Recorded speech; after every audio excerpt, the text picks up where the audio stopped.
650 grama u mom slučaju junećeg vrata, nasjeckano na komadiće, posoljeno i stavljeno u hladnjak preko noći. Ovdje sam već izvadio tijesto koje je ležalo 48 sati i napravio kuglice. Nakon jednog dana, odnosno jedne noći, tata ide sada lijepo izmljeti ovaj juneći vrat, 2 puta ga pretrumbati kroz mašinu, što je vrlo bitno, a onda će se to isto meso začiniti i opet staviti lagano na odmaranje. Ovdje ću vam sad pokazati kako sam očistio kemijski sofu i sve tepihe, ali u drugom videu. Ovdje su mi lijepo narasle kuglice za lepinje, a jedan prikaz lepinja ćete dobiti upravo sada, a o njima ćemo detaljno drugi puta. Naime, ovdje sam sada krenio začiniti meso, dakle luk, glavica luka, peršin, zatim ide 20 do 25 grama grill vegete, 20 grama krušnih mrvica, 10 grama sode bikarbone i 2 žlice ajvara. Znači 2 žlice ajvara. Dobit ćete ovakvu smjesu.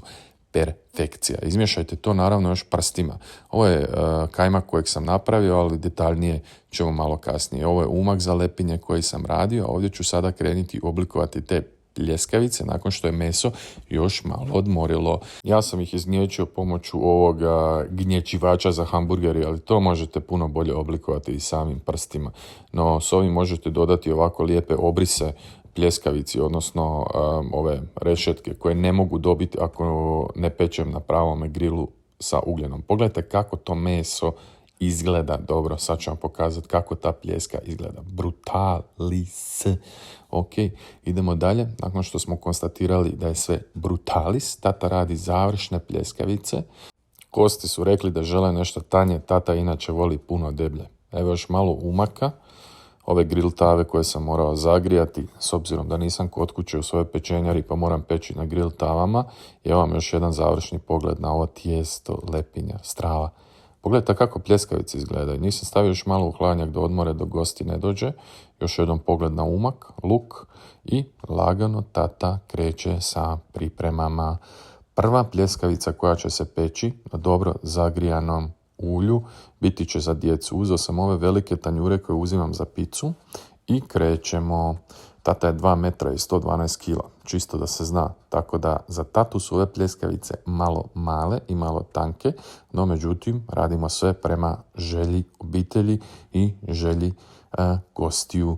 Dakle, prva ide djeci. Djeci ćemo uvaliti samo pljeskavicu sa lepinjom, najmanjom, ali najukusnijom lepinjom i tu će dobiti jednu kuglu sladoleda. Šalim se, lažni kajmak ljudi, vrlo jednostavan recept, daću vam ga, nikakav problem.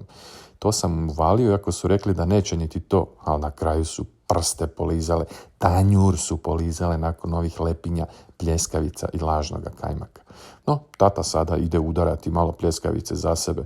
Nakon što su gosti dobili svoje, ovo je tatina zadnja pljeskavica i pokazat ću vam kako to sada izgleda. Tata roka i luk i sve na pljeskavicu, ništa sa strane na tanjur. Prekrasno, lažni kajmak, domaća lepinja, domaća ajvar pljeskavica. I što je najjače, ova lepinja ima jedan lijepi smajli zato što je dodirnila gornji grijač tatine peći. Napravila je prekrasan smajli, odnosno nasmiješila se. Kako su ovo mekane lepinje ljudi, kako je dobro pljeskavica ispala, probajte, morate.